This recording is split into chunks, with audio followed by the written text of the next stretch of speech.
Every soccer fan knows exactly how a World Cup is supposed to work. It's a tournament engineered for chaos, a graveyard where dark horses thrive and the hopes of heavyweights regularly shatter.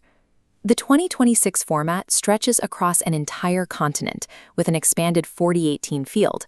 At that massive scale, single elimination math provides a near mathematic guarantee that top-seeded teams will stumble early. One bad bounce on the turf, 1 millimeter offside on a VAR check, or one missed penalty kick is enough to neutralize the global elite.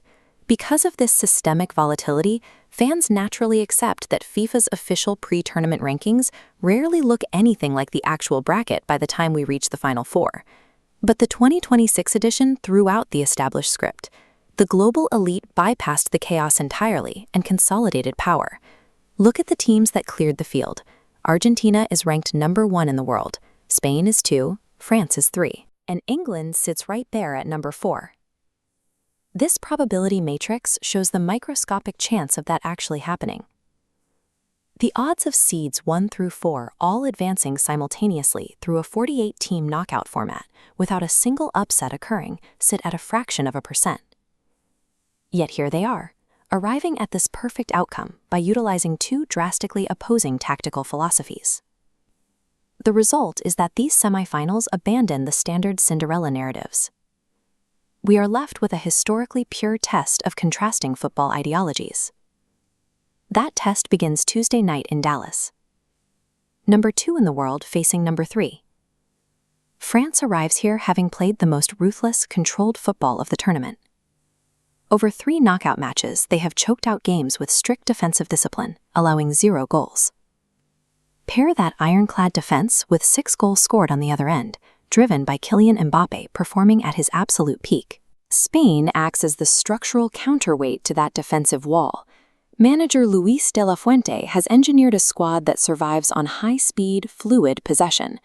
It is a system designed to pass and move, stretching opponents relentlessly from side to side until they eventually split open. The Dallas matchup is the pinnacle of pure control.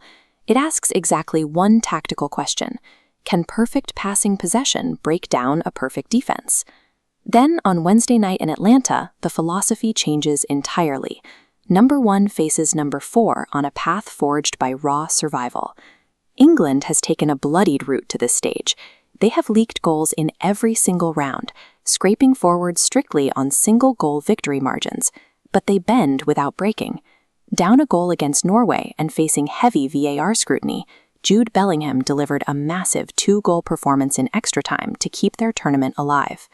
Their opponents, Argentina, have embraced pure, explosive chaos. They currently boast the highest offensive output left in the field, with 9 goals scored. They've given up 5 goals on the other end, relying heavily on late-game thrillers and extra-time strikes from supporting attackers like Lautaro Martinez and Julian Alvarez to outlast their opponents. While Dallas showcases clinical precision, the Atlanta semifinal proves that the world's elite can also achieve perfection through deep psychological grit and managed chaos. Underneath these broad tactical frameworks, this bracket forces highly concentrated individual stakes. Take the Argentine captain. He has played over 200 international matches and secured virtually every piece of silverware available in the sport. Yet in his entire historic career, he has never once played against the England senior team. Now, in his final World Cup cycle, he faces the 3 Lions for the first time, with a ticket to the final on the line. This dual bar chart tracks a second massive collision happening across the 2 host cities, the Golden Boot race. Mbappé and Messi enter the week deadlocked at exactly 8 goals apiece. The math delivered a perfectly ordered bracket, but the players themselves have layered it with intense, career-defining tension. Over the last month, the bracket has systematically stripped away the upsets, validating the pre-tournament rankings and proving the sheer structural dominance of these 4 specific programs. But out of these 4 drastically different paths to the semifinals, only 2 teams will board a flight to New York.